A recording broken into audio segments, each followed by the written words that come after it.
अस्सलाम वालेकुम मेरे भाइयों, हमारे पेज पे एक दफ़ा फिर खुश आमदीद। हम जो आज वीडियो लेके आए, जो हम आज आपको बनाना सिखाएंगे वो है चरसी पिशावरी कढ़ाई घर पे। अब आपको हम बताएंगे कि हमारी जो कढ़ाई बनती है वो ज़्यादातर तो आम नॉर्मल बन जाती है, लेकिन ये जो ड्राइवर होटलों पे बनती है कढ़ाई जो बहुत ज़्यादा लाजवाब होती है, ये किस तरह बनती है। हमने आज वीडियो में बोला कुछ नहीं, लेकिन जो जो आप हमारे स्टेप फॉलो करते जाओगे, हमारी आगे वीडियो देखोगे, आपको खुद ही इल्म हो जाएगा हमने इसमें क्या क्या डाला।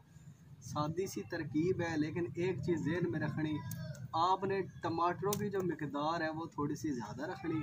टमाटरों को या तो गोश्त के साथ गला लो या उनको अलग से गला के उनका एक पेस्ट शामिल कर लो उसमें।